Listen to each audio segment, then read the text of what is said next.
राजधानी दिल्ली में अपराध और चाकूबाजी की घटनाएं लगातार लोगों के मन में एक डर पैदा कर रही हैं। हालात ऐसे हो गए हैं कि अब लोग सड़क पर ही नहीं बल्कि अपनी गाड़ी के अंदर भी खुद को सुरक्षित महसूस नहीं कर रहे। ताज़ा मामला शाहदरा जिले के कृष्णनगर थाने का है, जहां गुरुवार रात एक कैब ड्राइवर की उसी की कार में गला रेतकर बेरहमी से जान ले ली गई। इस घटना ने एक बार फिर दिल्ली की कानून व्यवस्था और बढ़ते अपराध खासकर चाकूबाजी पर गंभीर सवाल खड़े कर दिए हैं। यह सनसनीखेज वारदात स्वामी दयानंद मार्ग पर स्वर्ण सिनेमा के सामने रात करीब 8:30 से 9 बजे के बीच हुई। मृतक की पहचान वेस्ट विनोद नगर निवासी विजय के रूप में हुई है, जिसकी उम्र तकरीबन 40 से 45 साल के बीच में है। विजय अपनी कैब चला रहे थे, तभी उनकी कार में सवार लोगों ने उस पर अचानक धारदार हथियार से हमला कर दिया। शाहदरा के डीसीपी आरपी मीना के मुताबिक शुरुआती जांच में सामने आया है कि हमलावर विजय की ही कार में बैठे हुए थे और कार के अंदर ही आरोपियों ने उसका गला रेत दिया।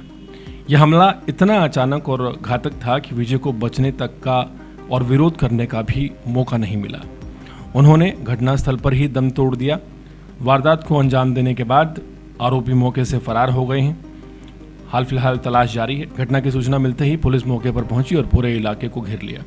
फॉरेंसिक टीम ने घटनास्थल से सबूत जुटाए और आसपास की दुकानों, ट्रैफिक कैमरों और अन्य सीसीटीवी कैमरों की फुटेज लगातार खंगाली जा रही है, ताकि आरोपियों की पहचान हो सके और ये पता लगाया जा सके कि वो किस रास्ते से इस वारदात को अंजाम देकर फरार हुए हैं।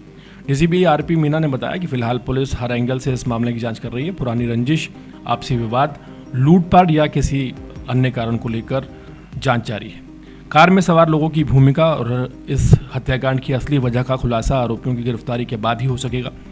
पुलिस की कई टीमें संदिग्धों की तलाश में लगातार दबिश दे रही हैं। इस घटना के बाद दिल्ली के कैब ड्राइवर्स में भारी डर और गुस्सा है।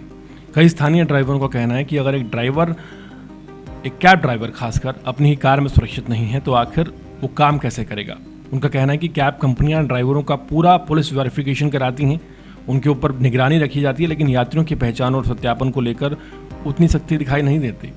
ड्राइवरों का सवाल है कि अगर बुकिंग के समय यात्रियों को भी मजबूत पहचान और वेरिफिकेशन की व्यवस्था होती तो शायद आज आरोपी आसानी से पुलिस के रडार पर होते और पकड़े जाते।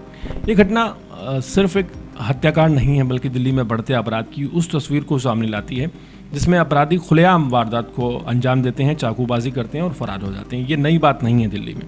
पिछले कुछ समय से राजधानी में चाकूबाजी, लूट, हत्या और सड़क पर हिंसा की घटनाओं में लगातार बढ़ोतरी देखने को मिल रही है। दिन हो या रात हो, भीड़भाड़ वाला इलाका हो या सुनसान सड़क, ये अपराधी वारदात करने से पहले एक बार नहीं सोचते। इसमें आम लोगों के साथ साथ taxi driver, auto driver, cab driver की सुरक्षा पर भी बड़े सवाल खड़े होते हैं, मुद्दा बन जाता है। सवाल ये भी है कि जब राजधानी की व्यस्त सड़कों पर ही इस तरह की घटनाएं होती हैं तो आम नागरिक खुद को कितना सुरक्षित मानेगा। क्या पुलिस की गश्त और निगरानी व्यवस्था अपराधियों में डर पैदा करने में नाकाम साबित हो रही है? क्या कैब कंपनियों को यात्रियों के सत्यापन और ड्राइवरों की सुरक्षा के लिए नई व्यवस्था करने की यहाँ पर ज़रूरत है? ये भी एक बड़ा सवाल है।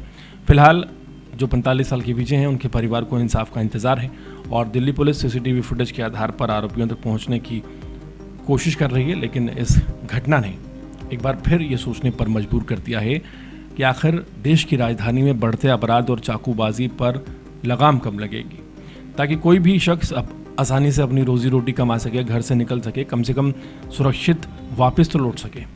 यहाँ पर सवाल खड़े हो गए हैं कि जो मजलूम लोग अपनी रोजी रोटी कमाने के लिए यात्रियों को ढोते हैं, क्या उनकी सुरक्षा को भी कोई तवज्जो दी जाएगी या दरकिनार कर दिया जाएगा?